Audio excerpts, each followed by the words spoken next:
Welcome back to Still a Part of Us. We are just delighted to talk to Paris today. And we just spent a long time together just chatting about her son, Drexton, and how sweet he was and what a huge impact, what the ripple effect that is coming off of him and how sweet that was. So I encourage you to listen to his story. It was just so beautiful, and just bring some tissues because you're going to cry, because that's what I did. And so Paris, thank you again for coming on and sharing Drexton with us. Thank you so much.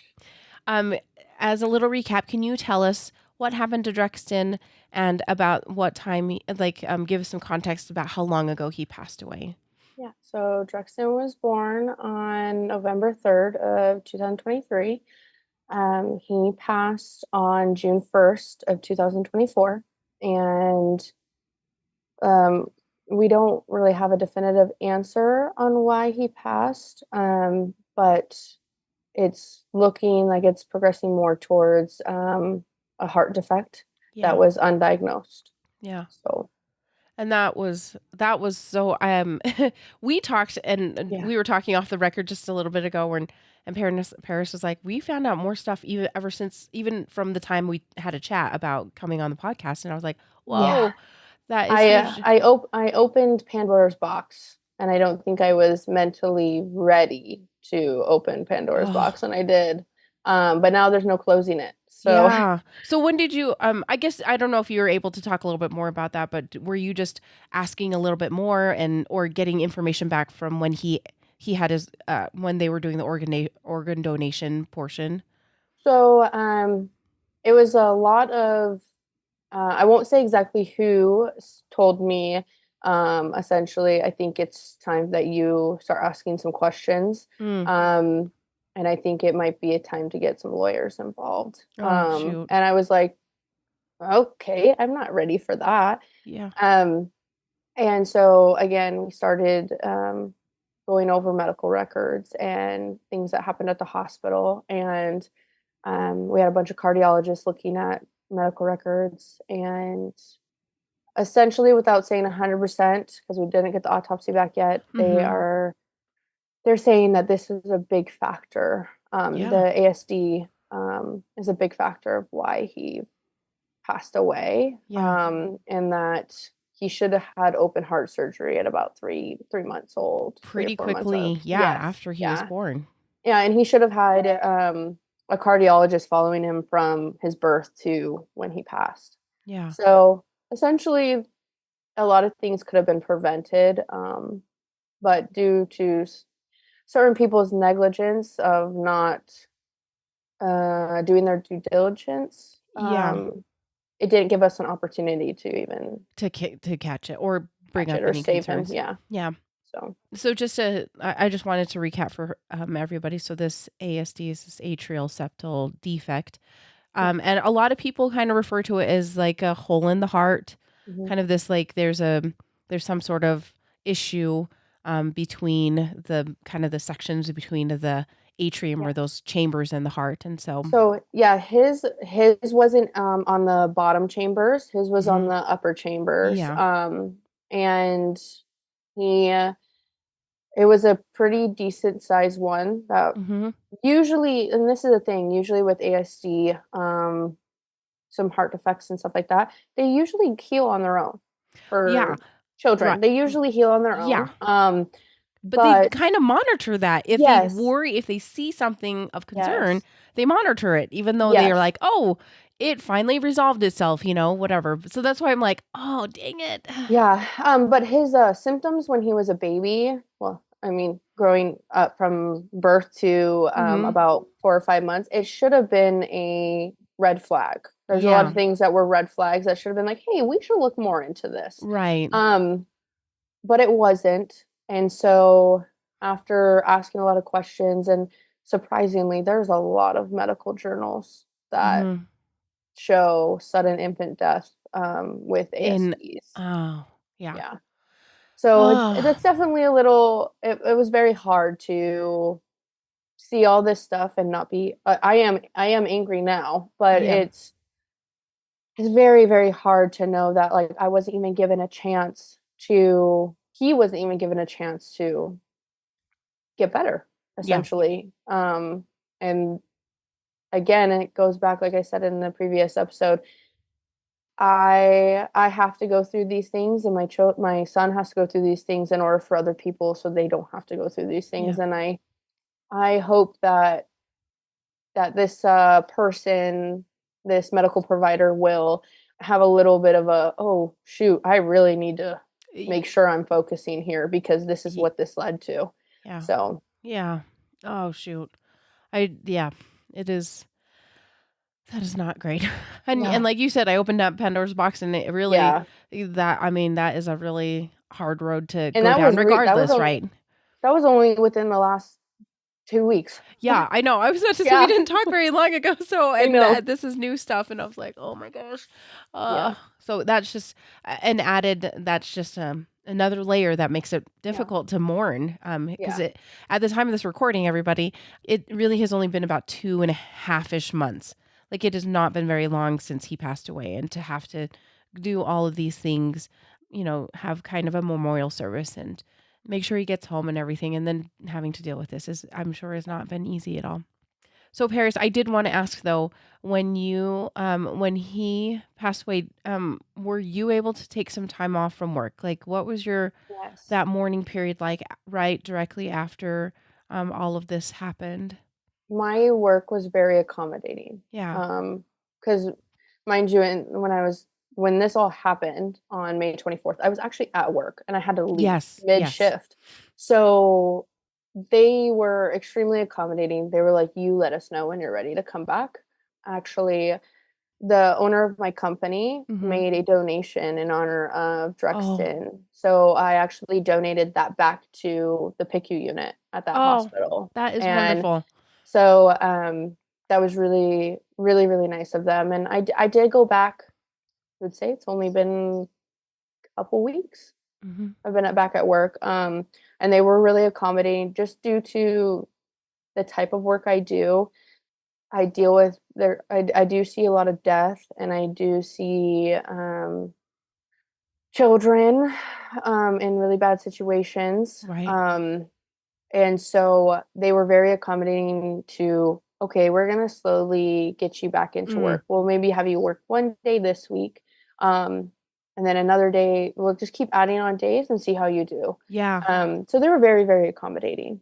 That is wonderful to hear that kind of like just understanding that this is well, and I was gonna say that is amazing that they're like, this is gonna be hard. Like in certain Yeah. situations it's gonna be hard and for them to Yeah. And be sensitive to I've that. had times even at work, like even after I'm back to full time now, Mhm. Mhm. and I've had situations where I'm like, oh my gosh, I might need to go check myself in somewhere because it just things I see at work and it's very Oh, triggering. yeah, And completely. I immediately like, I guess my biggest question and issue that I have with what I do for work is why why do these people that I deal with, why do they still get to live and they Yeah. do all these horrible, horrible things to children and to people?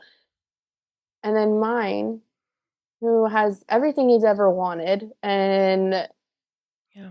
is loved so dearly and innocent, and those children in those situations are innocent as well. Yeah. But why do mine get taken away and Yeah. then these people get to still go out and do these horrendous things? Yeah. It's very hard on my mental health with that. That one Well, really, that yes. question kills Oh, me. I know I was gonna say I'd be just honestly, I'd be so angry. I'd be like, "What Yeah. this?" And because we do go through those questions afterward, Yeah. like, "Why my baby?" Like, "Why, Yeah. why me and why my situation?" Yeah. And that's hard to grapple with, and that's something unfortunately you go through. You have to kind of ask those questions Yeah. and deal with it. I am how has Cash been? Your other son, he just turned 3 and I know that Mm. he was able to see Drexton in the hospital and Yeah. do some sweet things with him and Yes. Yeah. is he starting to understand that his little brother's not going to be back and I think now, after all like the resources that the hospital gave us and my bereavement doula, mhm it's been able to help him understand that he isn't coming back. Mhm. But I didn't change things at home. Okay. So, also for my own self, I haven't changed anything to what it was before with Drexton. So I still have his bassinet out. I still have his toys out. I Mhm. still have his clothes out, his bathtub and stuff like that, and his bottles out. I'm not ready to change those things or kind of Yeah. put them away just yet, Right. but I also didn't want it to change for Cash because he's used to this stuff and he's used to Okay. seeing it. And so I Yeah. didn't want to be like, "Oh, your brother's now gone, so everything else is gone." That just it doesn't seem fair because he still goes over to certain items like the bassinet and he goes, "Oh yeah, my baby brother, he sleeps in here." And I'm like, "Yeah, he does." Mm. And so it will all come with time, but Yeah. he's doing very well. And I Mhm. think talking to him and talking about his emotions, which can be really hard because They three-year-olds don't have really big emotions. Yeah, and not the words to express them a lot of Exactly. times. So, it's a lot of like, okay, are you acting out right now because of this, or is it something else Mhm. that's going Mhm. on? So yeah, and Mm. I didn't tell you this in the previous episode, but my parents were actually supposed to move that Saturday. Yes, that's right, that's Yes. right. Yeah, And they they're pushed still everything off, and they they got did. another place here until, Okay. I'm ready and mentally ready for them to leave. So they've been helping a lot with Cash and spending a lot of time with him Yeah, and kinda helping in that and helping with me, yeah. essentially. Oh, yeah. And it's interesting because I found that, people were even more, like, wanted to hold on to our daughter who was still, Yeah. she was alive, and they just wanted to spend more time with it was just so Yeah. interesting, and I felt that way with her, and I bet your parents feel the same way, just like, Oh, "Well, we yeah, gotta and hold on I to mean, cash," and there are some days that they're like, "Mm, we're having a really bad day. I don't know if yeah, we can handle this." yeah, But they are very strong, and they're very strong for me and Cash, and I appreciate it more than words oh, can say. yeah, I can understand that, that is Yeah. extremely kind because just to kind of reiterate, like they were going to move and they were going to be Mhm. going up to Idaho, I think is what Yes, you said. yes. And then that would basically mean you. And Yeah, I'd be that, here. yeah, That's it. the rest of the family's not nearby. And it was so Yeah, crazy because they were supposed to leave that morning. yeah, So I'm yeah, like, "Whoa, this all happened in such a short amount of time that yeah, it was unbelievable." yeah, yeah. Thank goodness for parents, right? Yeah, I know. And Seriously. family. It's like, oh, Oh, we um, do. So, Paris, we touched a little bit on some kind of important people that have helped you throughout your grief process. Obviously, your parents have been very integral. It sounds like in that you had your friend, your very good friend, that was there and actually acted almost as a like, okay, this is what this doctor said. Yeah. Kind of Like broke it a down for you. scribe. She's Yes, like a scribe. essentially. Yeah, she's like, and it's so nice to have, especially when you're dealing with kind of some shock Yeah, and some trauma, being able to actually hear what's being said. And so, yeah, so she was pretty integral. You yeah. mentioned also that you had a bereavement doula, and I want to know about how you that bereavement doula helped you, and like how did you go about finding her, and what are some of the things that you really appreciated that that bereavement doula did for you, or it So, maybe does do for you yeah, actually and currently? I'm still working with her. Yeah. I Okay. don't think I will there will be a I don't think it'll ever I remember she made a comment to me, she said, "Oh, our connection and us conversating will never go away because grief never goes away." Yeah. Um, it Yeah. can get better, but it will never go away. So, essentially, you're gonna always need me. And I was like, Yeah. "Okay, cool. Lifelong Awesome. friendship." Yeah. Um, but when I had Cash, I had a doula for my Yes. labor and my birth, and she works with a community full of, like, other doulas, Okay. midwives, Mhm. and they had a, bereavement doula. I didn't even know. Didn't even know there was such thing as a bereavement doula. Mhm. I remember I don't know how it even came up. I don't know if my doula that I had with Cash, I was conversating because there's a lot of things I don't remember Mhm, during the mhm. hospital stay. Yeah. And somehow we got in contact. I think it was through the doula, and then the doula recommended her because she Her works with her. Yeah, okay. And so we just got into contact like that. And I guess that's what she does for their whole tenor. It's like a community. I would say it's like a Yeah. community. Um, and she was just, I would say the best way to describe her, and I, if anybody is going through this, like you can get a bereavement doula at any point of your grief. Like Mhm. it doesn't need to be right when a child or a baby passes away. Yeah. It anytime, and it doesn't even have to be for children. It could be for anything. She was just that person who was kind of like there was no emotional ties to, and Mhm. it wasn't like a friend, it wasn't a family member where I had to be worried about if I hurt their feelings or how they were Yes. feeling. It Yeah. was just that person who's just there, and there's no, what's the word? The There's no, like, biases, it seems Yeah, no like. There was bias, nobody yeah, that like, they weren't gonna judge you because they don't really exactly, know you. I mean exactly, and so she was my, what advocate, Mhm. Yeah. and Drexton's, and so she when there was times that I couldn't face my family to say something or I made a decision, but I didn't wanna enforce that decision at the Yes. hospital, Okay. she enforced it, Oh, and that is great. she did this, like, she was the very much the doer as well as, like, my friend Mm. Amanda, Mhm. um, and she also did things that I wouldn't even think about, like making a memory box. Okay, when you think of Drexton, what do you see? Oh, you see dragonflies and eucalyptus. Okay.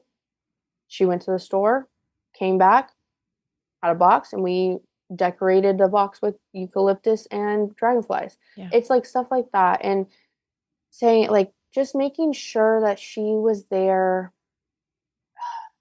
How do I explain it? In any part of the grief, and just being that non-biased person to talk to and like, Yeah. okay, this is how I'm feeling. I don't know if I feel comfortable talking to my family about it. I need to talk to you about it. And also, and I think bereavement doulas or even just bereavement counselors and people Mhm. like that, they do different things, but she has the same immune disorder that I do. Oh. Yeah, and so yeah, it was crazy. So some of the medications that they gave me during this time, we didn't know how it would affect my immune disorder. Mhm. So she was helping me with natural things to do. Mhm. And okay, you can do this, and this might help with your stress. This might help with calm you down Mhm. and whatever. So she was giving a lot of like techniques and stuff like that that I could use, and I could call her. And I know that there was a part in Drexton's passing that I there was some family issues that were Mm. happening between family members, Okay. and I remember I called her and I was like, I don't know how to handle this situation because I don't want them to be mad at me. I don't want them Yeah. to be mad at this person Oh. because Mhm. it wasn't their fault, it was Yeah, me who yeah, made the decision. yeah, So, it was just having someone to talk to and guide you and be there for you, and just she was amazing. She was yeah. amazing. Yeah, I every time I hear somebody that has had a bereavement doula, they have nothing but good to say because and you kinda described it this way, is that there's your level of being able to do something after a loss or yeah, having to make big decisions, like this medically, right? Like, you had to make a big decision. Having somebody to be your brain and, like you said, the yeah, enforcer is so helpful because you don't remember everything. Your brain is trying to cope with something yeah, something very big that has just happened, and exactly. I think that is so cool that, you guys were able to have, you were able to have a bereavement doula with you, and Yeah, just and I still talk to her. I yeah, which mean, is there's days where I'm like, "I don't wanna talk to my counselor. I wanna yeah, talk to my my do my doula." yeah, well, and so and then I guess the other question I would like to maybe ask is because somebody might be wondering what's the difference between like a counselor, like a therapist, and this bereavement doula. What would you tell them? I feel, well, that one's really hard because Yeah. I can talk to my counselor about anything, and I can talk to my doula about anything. Mhm. My thing is who I feel more closely bonded to, Yeah. and I feel more closely bonded to my doula. Yes. Um, and I think it's because she was there when he Mhm. passed away, so she saw everything and she knew she was there almost every single day, Yeah. um, when all this was happening. So it's very hard to have someone else who wasn't there saw to see what was going on, to experience it Yeah. versus someone who was there, you Mhm. know? So I would say, and they kind of just come off differently, They to be do. honest. I Yeah. I kinda think so too. Yeah. I The feel way like you've described. it's more professional with a therapist and whatnot Yes. versus a doula. I'm like, my doula is not going to tell me all these natural remedies, like, Mhm. or not my therapist Your isn't going to tell therapist is me yep, all exactly. this natural remedies. They're going to be like, hey, I want you on this pill and this pill and this pill. Yeah. Versus a doula doesn't do that, and she wants what's best for you. And I'm not saying that therapists don't do that. It Yeah. just some people are at different. They want different things, and I do feel more connected to my doula Yeah. than my therapist. Yeah. It definitely sounds like, yeah, she's Yeah. very much there for you Mhm. in that time of need. And I am wondering what you are where you're at in the grief cycle. I mean, the grief process. I know Yeah. that that sounds. I mean, grief comes. It's always with you.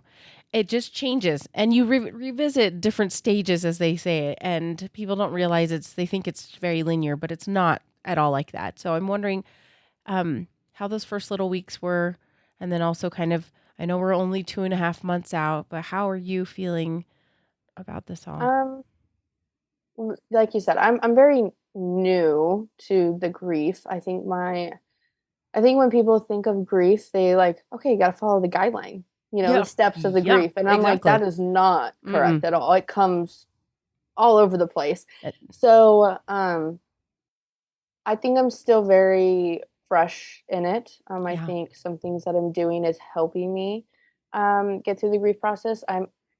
I've never actually went through grief properly. I shouldn't say properly, but like when I've had traumatic things happen to me, Yeah. I go through maybe like one set of the grief steps and then I just put it in the back of my mind and I never think about it again. And then what happens is it just stacks up and then you blow up because you're Yeah. like, Yep. you didn't process how you need to process for yourself. So, um, when everything first happened and we were all kind of just saying, okay, this is most likely the result of SIDS, and we didn't that box was not opened of questions till later, like Mhm. 2 or a week and a half ago. Yeah. So at the time, I was like, "There's nothing to be angry about." Yeah. Um, I couldn't be angry because there was no one to be angry at. Mhm. Um, I was very, I get shocked. I didn't bargain. I didn't go through the bargaining process, but I was more just it was so sad and it was so lonely. I also couldn't look at Cash. Every time I looked at him, I broke down. I was like, I could only handle being around him for like 30 minutes, Oh, like per time. And yeah. so he spent a lot of time with my mom and my stepdad, because I just couldn't. I couldn't even he would do something or he would talk about Drexton and I was just like, I'm sorry, buddy, but I love you, but you gotta go away. You gotta Yeah. go away. So that was really hard because then you also feel guilty because like that's your baby and Mhm. you don't want to Mhm. see your other baby. And so that really hurt me a lot. But I know like now I'm okay. I don't feel the same way that like, oh, I can't be around him. There's just things that remind me Oh, of Drexton completely. all the time and like things that he Cash does and but I'm able to handle it a little bit better now.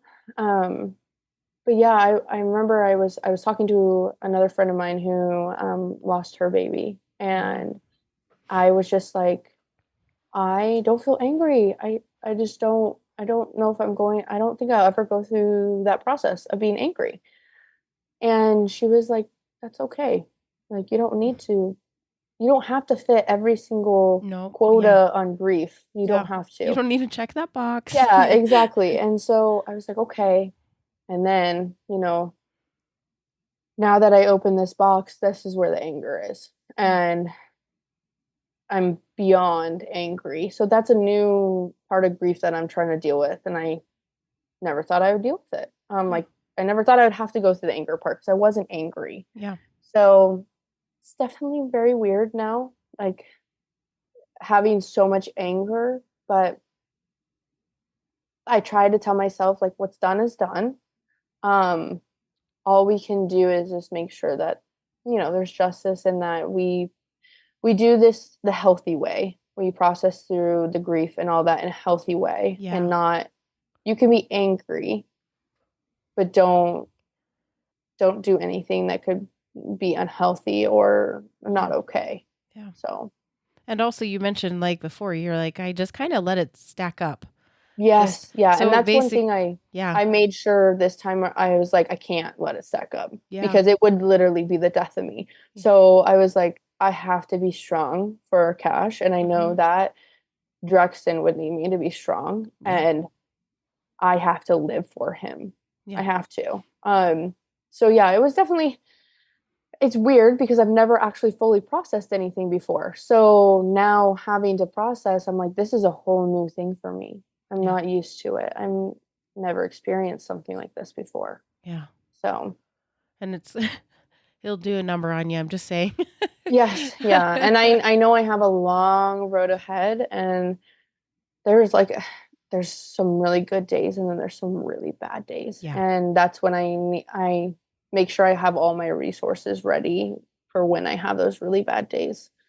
But I will say, like, I think the people in the hospital, like the nurses, Yeah. also prepared, like, definitely paved a good road for, I wouldn't say good road for grief, but a healthy way for grief. Yeah.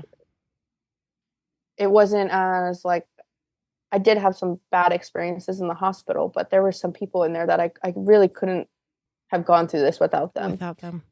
And they've helped me, I think, in the grief process. Yeah. I was going to mention that we've talked to a number of people, and the nursing staff and the doctors, they just make the world of difference Yeah. for better or for worse, right? Yes. There's been a few where you're like, you just are cringing when you hear like how insensitive Yeah. some staff are, and then others Yeah. times you're like, oh, thank goodness there are people out there that are willing to help and cry with the patient and their Yeah. families. I mean, it's just it's heartening. It's Yeah. to I hear mean, I those kind had of things. there's one of his nurses who, oh my gosh, she's so sweet. All of his nurses were absolutely fantastic. I Yeah. mean, he had the same nurses. I requested for him Oh to have the yeah, same that's nurses, right. and they pretty much did that for me Yeah. without a question of a doubt. So the only thing there, so he had his first nurse that was there when he got to the PICU, and Yeah. then when he passed away. She was amazing. I remember she just said all the right things. Like, and she held me when I needed to cry after they took him for the organ Yeah. donation surgery, and she stayed until even past her shift. Like, she didn't have to. She could have went home, but she stayed with me, even when there was another nurse on shift for him to come Jeez. out of surgery. Yeah. And he also had another nurse who was so funny. I think she's the one that brought the light, like Mm. the laughter and the stuff Yeah. like that. And I remember she was like, I think we should do his hair. And I was like, and of course, I'm like sitting there like, lady, I'm not thinking about doing his hair. I don't want to do his hair. And she was like, no, I think we should do his hair. Like maybe like put it in a man bun. I got some like little ties that we can use. And I was just like, okay. I was like, I don't, this lady's crazy. I was like, what the heck? Like, I'm not doing that. And she was like, hold on, I will be right back. Because they all knew his name was Buddha Baby. So they Yeah. had it, instead of his name, they had just Buddha Baby on his whiteboard Yeah. and like everywhere in the room. And I remember she comes back after like 30 minutes. She's like, I got all my supplies. And I'm like, supplies for what? She's like, we're going to do his hair and we're going to dress him up like a Buddha. No. And I was like, okay, okay. And So she took the sheet and like wrapped it around his diaper, Oh and my then we gosh. propped him like a certain way, and we put these like little toy rings so it looked like little the Little, rings of the oh my voodoo. gosh, are Yes, you kidding me? That it is was the cutest thing, and adorable. he had like a little man bun where you put his hair like 'cause he it was really funny. He had such long hair on the top, and then he Yeah. had like this bald spot because he Yes, of rubbed his course. head, and and then we always said that he had a little rat tail because it was like bald hair. Fair. Um, and so she was like, she wrote on his whiteboard, "When in doubt, man bun it out." It was the funniest thing, and I remember I didn't see it for like 2 days, and I was like, and I remember looking at her through the window, and I was like, "Did you write this?" And she was like, "Yes." But yeah, no, we had pictures of him all like done up. It Oh, was really, really sweet. It was she I needed that. Like I needed that yeah. one nurse who was there to just hug me and Yes. hold me and Yes. listen. And then I had this nurse who knew that I was really struggling, but she brought that, Yeah. "Okay, we need to do something instead of just sitting here and just staring at him. Yeah. Like Yeah. we need to do something and we need to be a little bit more happy." Because remember I had said like it was quiet. Yeah. There was no laughter. There was no nothing. It was just quiet. Yeah. And it was just I wouldn't even say calm because everybody was so upset. So to have that brought a whole new level of it was just nice. It was so nice. Well, and a really cute, funny memory. Like, what a cute, Exactly. like, think about, you're going to think about that all the time. Yes. When you call him Buddha baby, you're going to think of him Mhm. dressed up in the hospital Yes. It was with, oh my gosh, sometimes I like look at back at the pictures and I'm just like, what were we thinking? What were we thinking? But it oh, was cute and it's something that I know that we're always gonna look back yeah. on. Yeah. And because I think that people don't like there's a really gray area to kind of roam in when you're in that situation because you don't know whether to be, okay, should we be joyful? Should we try this? Versus some people are like, no, stay away from me. Don't talk Yeah. to me. Don't Yeah. do anything. So they play, it's a very gray, fine area of Yep. how to know how to, what do they need? What can I do? Yeah. And it's hard. So Yeah. I just really appreciate like the things that she did and all Yeah. the nurses. So They yeah. they understood the assignment and they Yes, executed it definitely. well and Yes. read the room. That was like I think that's a lot of the key to providing comfort, I think, in these situations is you gotta read the room. Like Yeah. you gotta Well, and figure it out. I feel like that would have been a really hard room to read. Like, I Oh, really completely. if it was me, I'd be like, "I'm staying far away Yeah. because I don't know how to handle this. I don't know Yeah. what to say, and I don't wanna say the wrong thing." Yeah. Um, but I also think it was very hard for them because I think a lot of people thought I was just had no emotions whatsoever during that time, and I could see how they would think that. Mm. Um But I think because of the way that I was so like, "You need to be blunt, you need to tell me how it is, and Yeah. just be straightforward with me, don't Yeah. sugarcoat it." I think it was easier for them to be like, "Okay, we're gonna do this. We're Yeah. gonna try this, and we're gonna just throw Yeah. these things out there." Because to me, that's being true. Like, Mhm. that's just showing your true self, and that's what I appreciate the most. Yeah. It's not yeah, like you said, not sugarcoating it. It's just Yeah. sometimes nice to hear the truth and what needs to be done from there. So Yeah. I like to ask this question. This is a pretty typical question. I like to ask all of our guests, but what are some things that people did and said to you that have been super helpful to you as a mom and then also maybe even to Cash or to those people that are surrounding you that are also mourning. Like I just think of your parents, even they're mourning the loss of their grandson and Yeah. that's difficult. So is there anything that you found outstanding that people helped you with and that you wanna give them a quick shout out? You've already named a number of It's them, and a I it's you've got very hard because I didn't ask for anything, yeah, other than I'm very thankful for everybody, all my family that coordinated everything. I told them yeah, what I wanted, and they coordinated it, so I didn't have to make any decisions. awesome. So taking up that responsibility during after he passed was something that I'm so thankful for because I wouldn't have been able to do any of it. Yeah, yeah, So I'm very thankful for that. But I will say, like, a lot of people have asked me, like, "What do you need? Do you need anything?" And I'm like, "No. I don't need anything. I just need time to myself, and if I need you, I will ask. And the whole point of that was they accept that as an answer, and Yeah. they don't push and Yeah. push and push. Um, so I'm very thankful for that. And just not even, I feel like people are very much like, "Are you sure you don't need anything? Are you sure you don't want Mhm. this?" And I'm like, "No, I don't want it. But if I Mhm. need something, I'll ask for it." Yeah. And I think that having them accept that that is your answer and that you don't need anything right now, but you will ask for it if you need it, Mhm. and them respecting that changes everything.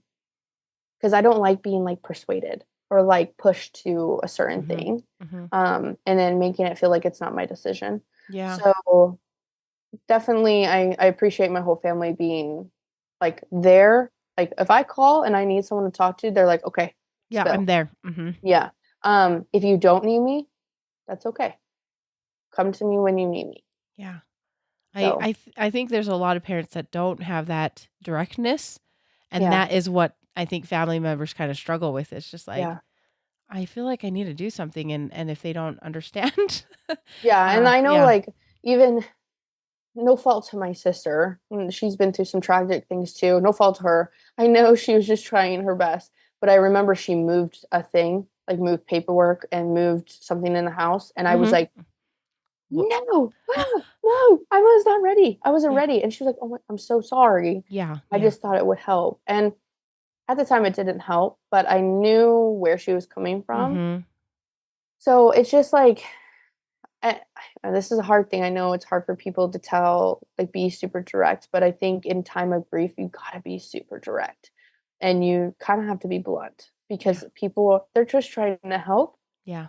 but if you can't say exactly, like, your boundaries or be direct with them on what you need, they're gonna push and push and push, or they're gonna overstep a boundary that you didn't express to them and they didn't mean to. Mhm. They just were trying to help. Yeah. And so that's one thing in this whole grief process I've noticed is, like, I have to be direct in what I need Yeah. and what I want, because Yeah. if I'm not, then I'm not saying I get walked over, it just some things get done and I'm, like, not okay with it. Yeah. And then once again, those things kind of fester. Yes, yes, and that's another thing, I don't want resentment to Yeah. start, and Exactly. that's my biggest fear. I'm like, I do not want any type of resentment, like, the same thing with Cash, I was worried, I was like, I do not wanna resent Cash. Yeah. So, I need to do this properly and process this properly so it doesn't fester into resenting him. Yeah. And that, I mean, things, you'd be surprised at how so many of those things can stack up and you don't even think Mhm. anything about it. And then all of a sudden, once again, you blow up and it's not good. Yeah, Yeah. it's hard. It's Yeah. Well, and you kind of answered this question already, but maybe you can expand a little bit more. But I also kind of asked the opposite question of, is there something that you would prefer that people would not say or do if somebody has just gone through something as tragic as you have? I Any think any insensitive comments? yeah, Don't call anybody out on that one though. I think that, I think this is probably something that a lot of, child loss families get and Hmm. parents, and I actually got it. I didn't think anybody would actually say this to me. One of them was, "Well, don't worry, God will send you another baby." And I said, "Excuse me?" I was like, "You don't ever say that to someone who just lost their child." Like, Nope, just It don't do it. just because you bring another one doesn't mean that's him, you Yeah, know? And I just sat when I saw that and they said that to me, I just sat there and I was just like, "Thanks." I didn't even have anything to say. I was like, "Thanks. yeah, I appreciate your comment." And yeah, that's all I could say because I was like, I don't even know what to say. yeah. It's not And it's not a great comment, everybody. a Don't. lot, I because of Drexton's situation, and I know it's, I don't know if, again, like we talked about in the past off record, is that I don't know if anybody's been through this, Yeah, yeah, and the same kind of situation where we kind of, well, now we know we might not have interrupted SIDS, but at the time, before I found out this new evolving information, yeah, where we literally interrupted SIDS in the process, yeah, and meeting someone who's gone through the same thing. yeah. A lot of A lot of people, none that are family. and none that are friends. It's a lot of outside people seeing into the situation. Go, well, why don't you sue the nanny? Oh. And it hurts. Oh. It hurts because I see how badly this affected her, Oh, I'm and sure. Yeah.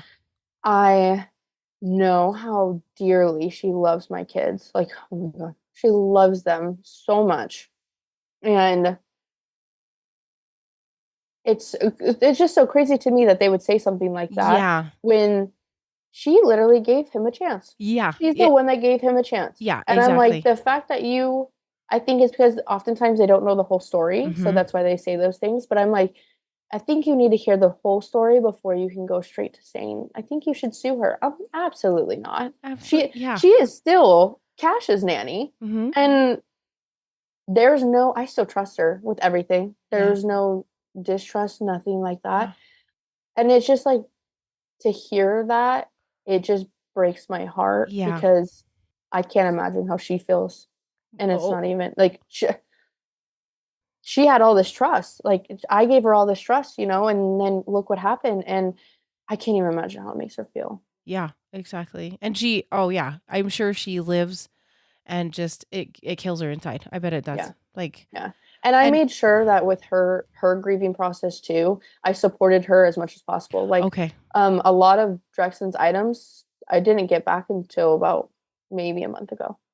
Oh. Not even a month ago. Yeah. So it's maybe less than a month. I let her keep his items because I'm like, she needs to go through a healthy grieving process too. Yeah. And I told her, I said, you let me know when you're ready for me to pick up those items and I'll pick them up. But I won't pick them up until you're ready.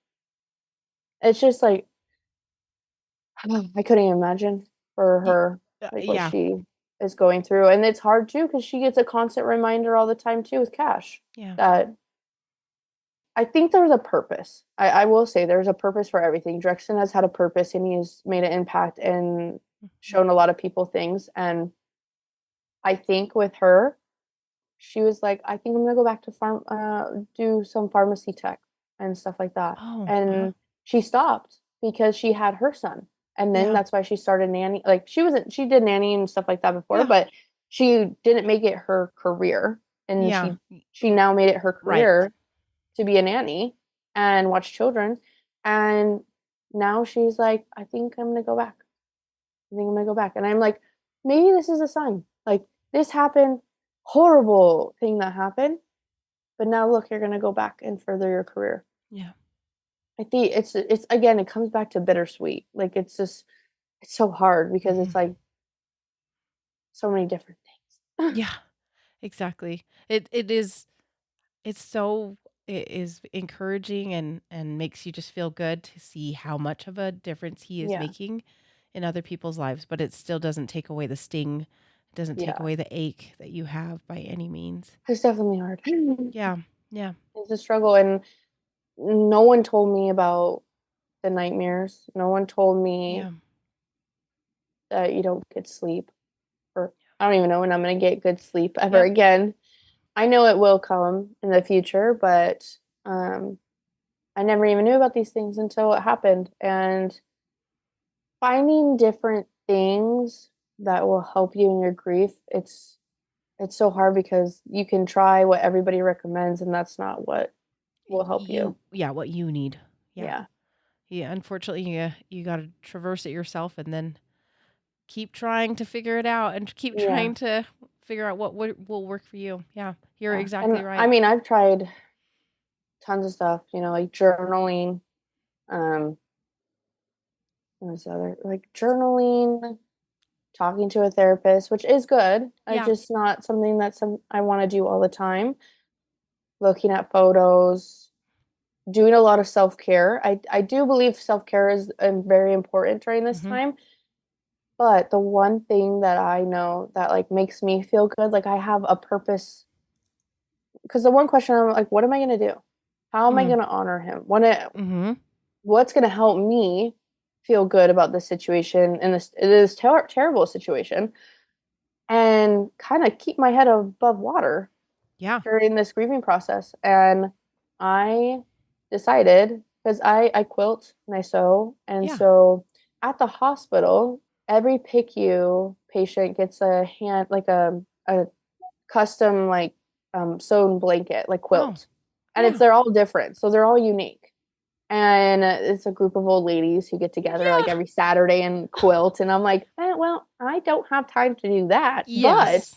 um, I was like, "Maybe I'll do something like that," Yeah. and so I actually 2, 3 weeks ago just dropped off the first batch of quilts that Oh. I made, and it has a little tag because I can't because of religious preferences and stuff like that, I couldn't put Buddha baby on it, so I Oh, put B baby, and yeah. it says from Drexton's family in Drexton, and it has a tag on the bottom, and they're all just different types of quilts, and yeah, so that's my thing, like, that's Yeah. what I feel like I'm like, "This is helping me when I feel sad, I just start quilting." Yeah. Because I can't get in my head because I have to focus, Yes. and, it takes my brain away from thinking too hard, and then Mhm. also, people still get to remember him Mhm. because they see the blanket, Mhm. and I'm feel like I'm doing something Yeah. for other people. So, it's definitely hard, but that's, like, my one thing that I've felt close to doing in my Yeah. grieving process is making these blankets, and it's not like something that can be done overnight, like, they take a They long take work. time. So, it's each blanket takes a lot of time, sweat, and tears into it, Yeah. and love, because, like, there's sometimes I get off of work, let's say, I work a 12-hour, and I'm like, "Oh, man, I Oh. need to go to bed, but I can't go to bed, I'm so tired." Yeah. I just start quilting, Yeah. and so there's a lot of meaning into those blankets, and I might not be able to do, like, a ton of them all the time, but I try to get done and as many as I don't wanna feel rushed in doing it. Yeah. I want to enjoy doing it, so I might not be able to do as many as those old ladies do, but I try. They're retired. I mean, come I on. know. Give I yourself a told break. I went back to the hospital to drop off the batch of blankets, Yeah. and I actually got to see his doctor and, the child life specialist and stuff like that, Mhm. and, I was talking, I was like, "Man, when I retire, this would be an awesome job. Just sit and sew all day, and you all just get to talk about your stories? Like, this sounds great." I don't like Can I my sign job up? now. Yeah, I This don't. sucks.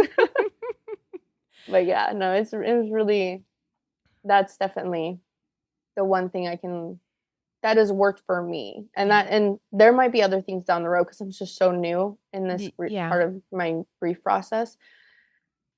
There might be other things down the road, Yeah. but this is the one that's really It's getting me helping. through. You Yeah. know, one thing I think that we sometimes discount, your brain can only take so much of the grieving.